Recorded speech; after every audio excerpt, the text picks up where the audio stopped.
Rights are recognized as things that we can and must do to survive and maximize potential. I think rights are force. Absolutely not. You're completely wrong. No, I'm completely right. I think you're making a postmodernist argument for why you should be allowed to do things that other people don't want you to do. What you're doing, when you say a right, and you're appealing to like the Constitution, that's postmodernist subjective standards of nonsense, right? I don't know if you're unwilling to understand or what. Where do you make the assertion that you're not allowed to do X other than because Tim Pool's preference is that you don't? This debate was sent to me by a good friend of mine, and I had to react to it because it is absolutely crazy. You guys are going to see Tim Pool squirm like a fish out of water during this debate, and it is absolutely epic. Government enshrined protections are not real. Rights that we, as we know them, are just things that we recognize as things of value to us. So for instance, I usually define it as simply, you have a right to speak freely. If you're in the middle of the woods and you're buck naked, you can say whatever you want. You have a right to keep and bear arms. Pick up a stick, sharp. You don't necessarily have a right to it. Let's say if there's a wild animal around, do you have a right to speak freely? Because you could be attacked by that animal if it notices you there. Sharpen it, pointy stick, you can defend yourself. Ain't no one going to stop you. The question is, when you get into conflict with someone else, where is that line drawn? So the reality is, rights are recognized as things that we can and must do to survive and maximize potential. I think rights are force, and I think that... You think rights are force? Government rights protection. What do you mean rights are force? You're talking about government protections. No, I'm talking about period. I'll explain what I mean. A right, to me, is an entitlement absent duty. That's a right. Okay, you're entitled to it, but you have no duty. What does that mean? It means that you have it. So, like, okay, entitlement to speak. Yeah. So if you have a right to own a gun, to speak. No, hang on. Let me finish. If you have a right to own a gun, do you have a duty to own a gun? But do you have a duty to speak? No, you don't have a duty to speak. If you have a right to vote, do you have a duty to vote? So right, so it would be an entitlement. That's your argument. It's an entitlement, but absent a duty. But you can speak. Yeah, you can. And so until you can't, the question until somebody stops you with force. So you're talking about government restrictions are made up by us as a people. Just people can adhere to your rights without any form of government. If you're walking down the street and you speak, and a guy turns around and smacks you in the mouth and breaks your jaw, right? He has now used force against whatever this right you think you have to speak. You have no right to do shit except whatever you can enforce. Right. What Andrew is saying here is that depending on what country you're in or tribe, that'll determine what rights you have. That rights aren't inherent. They're not something that just spring out of nature. I mean, other than the fact that society does technically spring out of nature. But it is a structure that is created by society. It's not something that is inherent in the universe by itself. Mechanism is force, and the mechanism against you is force. And so all rights are is force. You're talking about government protections, not rights. No, I'm talking about rights. What is a right?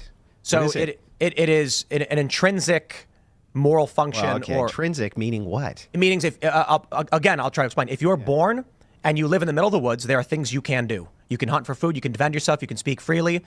Now, what we've done in the United States unless you're born blind and you can't talk, right? Then where does your right to speak come from? You lack the ability to speak, right? But you still have the means by which you are allowed to do it. Yeah, but what makes it an intrinsic right to be able to do? Like, where does this idea come from other than you axiomatically kind of just say... I believe in evolution, and even I know that rights aren't something that is naturally selected for. Every society in history has had different rights.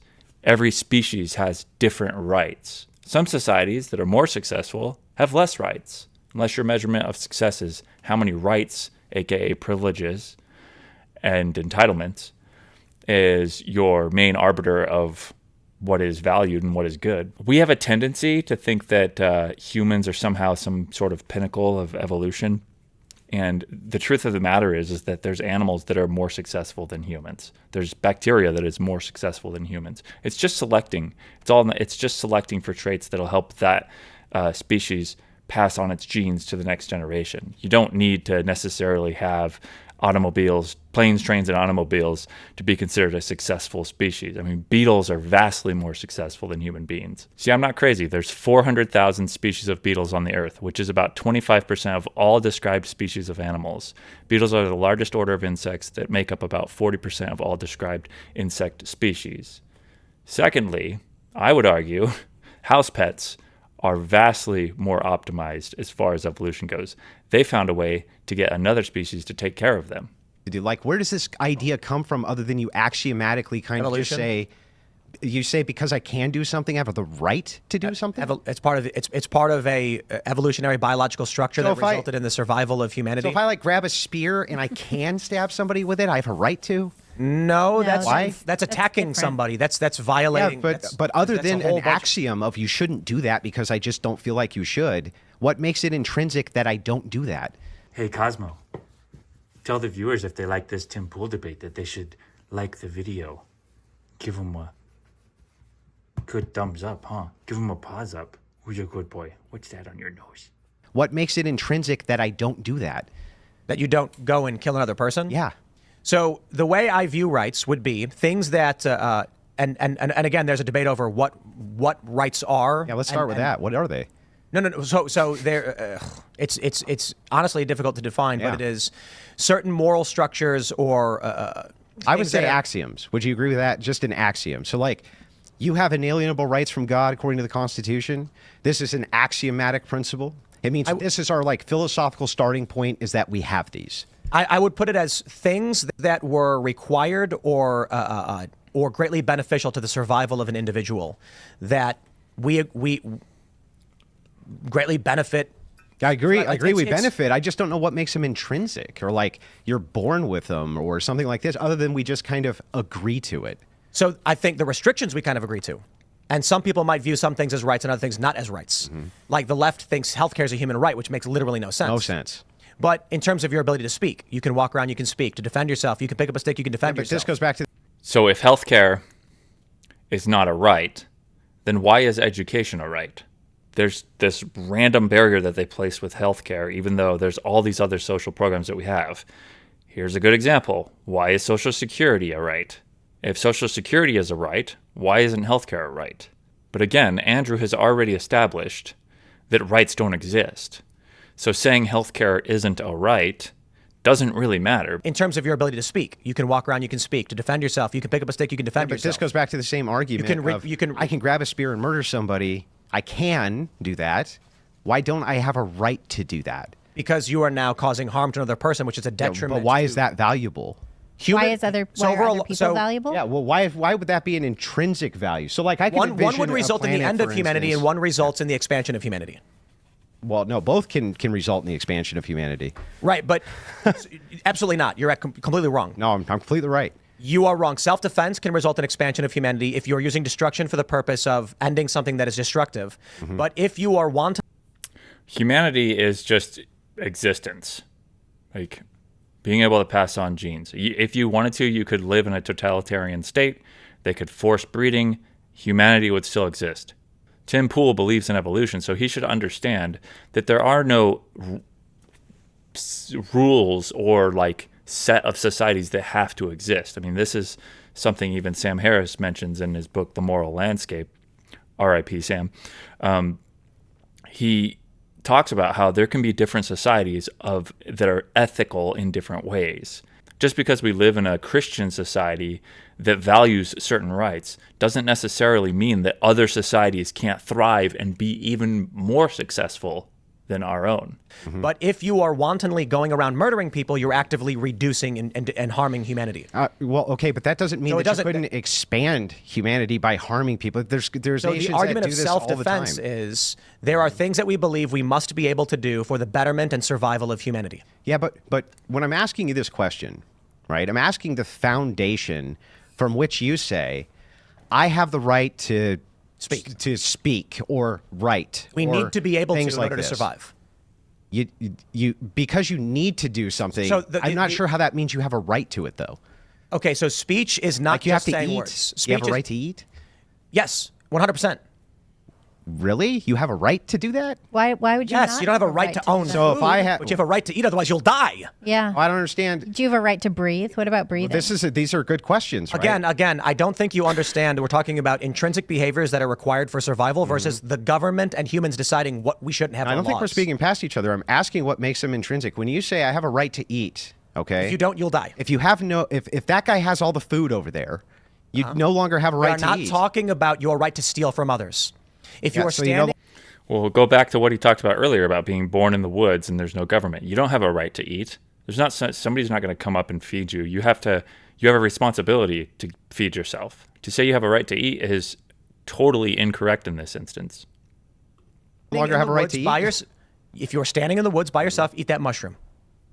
Okay, got it. You can eat the mushroom. Uh-huh. But what makes it a right to eat that mushroom? And what makes it not a right for a guy standing next to the mushroom to say, Okay, I have a we're talking gun about laws. and I don't want you Okay, to wait, eat hold on. that mushroom? You're now once again talking about laws and restrictions. Yeah, okay, but my whole theory is that rights themselves are force, and that's all they ever are. It's just your ability to use force to do thing you want to do. I think you're just making you call an that a argument right. I call rights things that are essential to the survival of humanity. Do you have a right to your heart beating and your blood? I bet he's never, ever even thought about it before. And now he's like, I call rights this. Let's see how he defines rights. I get this is the first time he's ever uttered those words. I can guarantee it. You call that a right. I call rights things that are essential to the survival of humanity. Do you have a right to your heart beating? And Again, gun rights aren't essential to the survival of humanity. Australia doesn't have gun rights. As far as I know, North Korea doesn't have gun rights, and they're surviving. I think Tim is worried that if we accept that rights don't exist inherently, that society and government can just take them away and give them out and do whatever they want with them because they don't matter. I understand that argument. I think that it's very similar to the people who are afraid of free will not existing. And with as far as free will goes, I act as if it exists. But logically, I understand the math behind saying it doesn't exist. But behave as though it does. do you have a right to your heart beating and your blood flowing and to blink and to? Yes. Okay, so if you So just now you misunderstand because once again you're talking about government again. how is this government? It doesn't need to be government. If you are standing in the middle of the woods and your heart is beating, your heart has a right to beat. If your heart fails and you die, you died. If you're making an argument that someone should or should not be allowed to do something is an entirely human social construct. I agree. Right. I'm saying that the reason we have protections of rights is because we've determined certain things are required for the reasonable survival and expansion of humanity. He just said it right there. We determined. We agree to those things, and we act as though they're rights. And the Bill of Rights. But I don't think rights themselves exist. The Bill of Rights is a recognition of certain things that we do for the betterment of survival that must be protected from government. Now, if you want to argue the amendments in the Bill of Rights are nonsensical, fine. If you want to have a moral argument or philosophical argument about what is required or intrinsic to the survival of humanity, by all means have that argument. But rights do exist. It just means some you might not agree with and some you might think aren't. Those are philosophical debates. Yeah, but The Bill of Rights is about 230 years old. Homo sapiens are like 200,000 years old.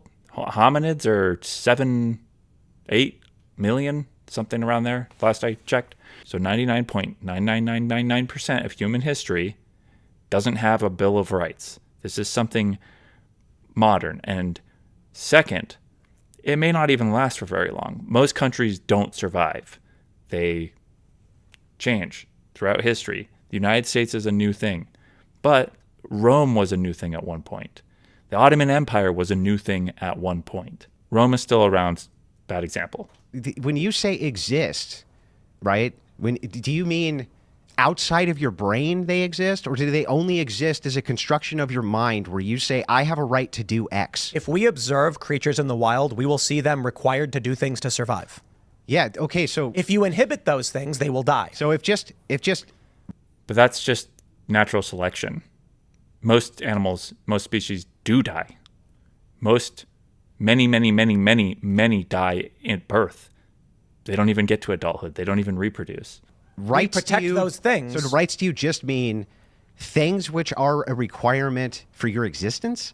And typically we define them as such because they transcend the basic obvious things like breathing and drinking water. Owning a gun isn't a requirement to your existence. No, defending yourself is. Yeah, but if a bear comes and you're in the middle of the woods and you don't have the ability to defend yourself, you cease to exist and humans cease to exist. So humans do defend themselves. Then as human society, we've decided this should be protected. Otherwise, humans will cease to exist. Yeah, but why? Okay, but this makes no sense, right? So if all right is to you, Tim, is thing X, which is necessary for the survival of a man, in this case, blinking and breathing and eating and, pooping and whatever, the right to poop shall not be under, because you have a right to do that. Because it's like something you need to do to be alive. Right, but you can't poop on someone's floor. Why couldn't you extend that to literally everything? You need healthcare to survive.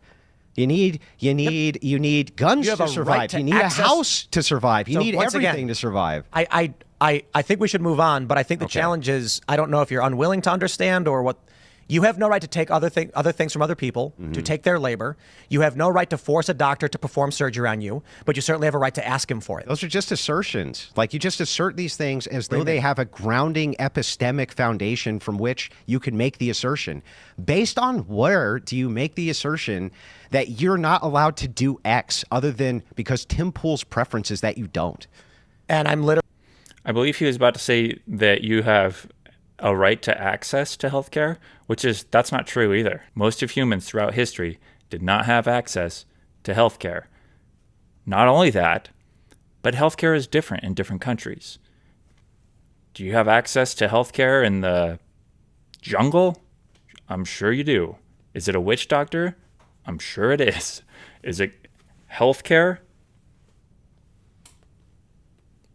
Literally saying you're talking about laws and social order right now, not human behaviors for survival. I think human behaviors are laws and social orders. I think that's this. You're saying the same thing. No, if a person was in the middle of the woods, they'd be foraging and looking for food.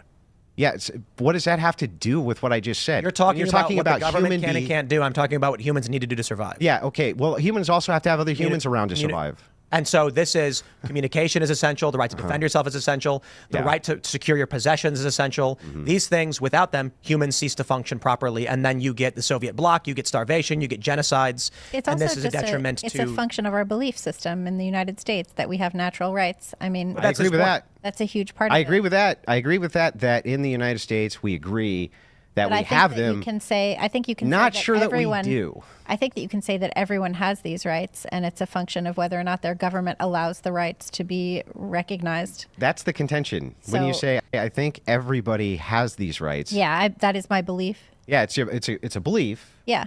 Based on existence. I mean, based on just your preferences. So there's. I don't think it's a preference. I think everyone has a right to breathe. And you do. In the big picture of what are the list of fundamental rights that exist to humans, cultures debate these things wildly, but there are a small... But here's the difference. You don't need to put that you have a fundamental right to breathe in a Bill of Rights, because that is just something you can do. As long as you're healthy, you can just breathe. When we're talking about rights, we're talking about the rights to bear arms. We're talking about the right to free speech. Those things, they don't exist in every society. They're not inherent. And just because you don't have those things doesn't mean your society isn't going to thrive. All handful which are true and correct. If inhibited, a person dies.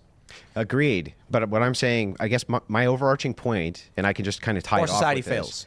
Is that when I say rights are forced, what I'm saying is the thing that you say is necessary, breathing, eating, these types of things. I think that those things, which you call rights, really are just force. You're saying I will use force in order to do this thing that I want to do to necessarily exist. And that another person can use force to stop those things from existing. And then you can use force to stop them. Right, and then you can use force, et cetera, et Because you have a cetera. right to But all we're self-defense. really doing is just moving the goalpost of force around, right? So if this group says this group does not have the right to breathe, they do not have the right to eat, they do not have the right to do any of this shit, and they go and put a stop to it, But you don't- what but are we that group- appealing to for but that why it group is that you doesn't- can't do that? That group doesn't have the right to do Yeah, that. but that makes no sense. Like Why you're wouldn't they saying- have the you're right saying- to do that? I feel you're like- saying might makes right, which is a Well, it's perspective. beyond that. I think you're making a makes. postmodernist argument for why you should be allowed to do things that other people don't want you to do. I think no, I think the opposite is true. I'm making. I would use a justification of God, and I would appeal to something which is unchanging and an unchanging standard for moral justifications for oughts. But what you're doing when you say a right and you're appealing to like the Constitution, that's postmodernist subjective standards of nonsense, right? It's just like No, it's moral we all foundation. decided that we have these rights, so we do. There's no justification for any of them. So Zero. you don't believe in any intrinsic moral foundations? No, I do believe in intrinsic moral foundations and epistemic justifications and ontological justifications, which would come from God. I think you're doing deconstructivist reasoning to argue why. This is just basic philosophy. It has nothing to do with deconstruction or postmodernism. Basic philosophy, you have to have a justification for a position. And when I've given you one, you just reject it every Yeah, time. well, You just say, because nope, because nope, they're axiomatic. So you haven't demonstrated why the axiom or the starting point. We start with rights, Andrew. You haven't demonstrated why we do, other than because I observe that if we don't act in this way, you expire. But it's like, okay, but why is that even bad? Like, why is that even a bad thing? Why is it bad that humans cease to exist? Yeah, why would that even be a bad thing from the worldview of rights? Like, oh, okay, if you don't have this right, you die. But you haven't justified why that's even a bad thing. Because humans exist through a pattern of evolution towards, or creation, whichever you decide, to be fruitful, to bear fruit, and etc. These things are components of creation and life. I think this aligns perfectly with like a Christian, Judeo-Christian moral worldview. And I think these things are requirements for the efficient expansion and fruitfulness of humans. So they are natural. Either from an evolutionary standpoint, humans developed to inherit certain requirements to function efficiently. And when these things are... I think Tim is assuming that there's an end goal in mind for evolution. That evolution is trying to get to a certain species or society, and it's not. It really is not. It's completely random. Whatever gets genes passed on will get genes passed on. Most species die. If you take the evolutionary position, absent of a religion, then humans are not anything special, and we will go the way of Homo erectus, Homo habilis, and all the others. That is why it's very dangerous to try and put your moral foundations on something like evolution. And I'm atheist, so the way Carl Sagan would put it is things are true whether or not you believe it, and that the universe has no obligation to make us feel comfortable about how it is. Something in that regard. Some kind of quote like that he said before. I read, probably in a book. Either from an evolutionary standpoint, humans developed to inherit certain requirements to function efficiently. And when these things are curtailed, we see inefficiency and collapse, disease, and chaos. This is circular. So you go, okay, we need to bear fruit and multiply. Why? Well, because then we can exist. Why do we need to exist? Because then we can bear fruit and multiply. Okay, but why? Because then we can exist. You're just being contrarian for no reason. No, it's not contrarian. I'm giving you a real principle. You believe in God? Yeah, I'm a Christian. So if I say God gives you a mandate, Christian. so when God says has a mandate to be fruitful and multiply, do you say yes or no? Yeah, of course. Are there certain characteristics and behaviors that result in benefit and in more efficient, fruitful multiplying? Of course. That's divine, but this is divine command, justification from divine command. It has nothing to do with libertarian nonsense of constitutional egalitarianism. I think instead of having a discussion on the merits of what rights might mean, you're instead upset over what libertarians think rights might mean, as opposed to what I'm actually trying to say. Okay, well, what? I can't even believe Tim said that. He thinks Andrew's upset? Clearly, Tim is upset in this conversation. He starts asking him, are you religious? Do you believe in God? You're just being contrarian to be contrarian? Oh, I hate when people debate like that. Just start attacking the person instead of the arguments. Do you justify rights as coming from God? Yes. Okay, great. Well, then we're fine there. But so I think we actually agree. So then if that is the case, if whatever you think rights are come from God, then whatever else we're appealing to external to God for where a right comes from isn't really a right, right? It's not really a right. I think that life, goodness, creation, there is deep overlap. I think a simple way to look at it is, yin yang, within good there is some evil, within evil there is some good. Mm-hmm. And a way to explain that is sometimes we have to destroy to create. What does that mean? If there's a mass murderer who's murdering children, we don't want to, but we stop that person to defend ourselves and others' lives. I think that there is divine mandate that we must be fruitful, multiply. We are here to organize, to create. There's a secular way of looking at it. It's evolution that developed us into this point where we have internalized these things that we must do, or that result in a more efficient way of life. Or more simply, there is a God, there is a divine structure and mandate which results in certain things that are beneficial to mankind that I would describe as good and just, and there are things that are evil and unjust. So as we get to the heart of it then, right here, where we come to this agreement, where I reject this is I think all the things you just stated are duties. They're duties. They're the opposite of rights. You have a duty. I just think we're having a semantic argument. Well, but semantics are super important so we don't speak past each other. So when I say a duty, it's an obligation to do a thing based on the fact that you're commanded to, in this case by God. A right, I would say, is an entitlement absent duty. So if that's the case, what you're listing out is like God is giving us these duties to do. I'm not sure what rights he's giving you. I'm saying there are certain behaviors that God, that there are certain behaviors, there are certain functions of life that are a component of God's divine plan mandate, and I could argue it in a secular way for people who don't believe in God or whatever. Sure, there's a natural structure of the universe. I don't think that he can. I think he could try, but I don't think he could make a convincing argument for it. Well, that was a rough one for Tim. Let me know what you think in the comments below. And if you haven't already subscribed to the channel, please do. And if you like this video, go ahead and smash that like button. If you haven't seen yesterday's video, I talk about Joe Rogan and Chamath being completely wrong about blue-collar work and how they believe that AI is somehow going to magically take away all of these super complex crawl under the crawl space jobs to fix a broken pipe. I don't think so, but go ahead, check that video out. Let me know what you think. And I'll see you guys in the next video. Goodbye.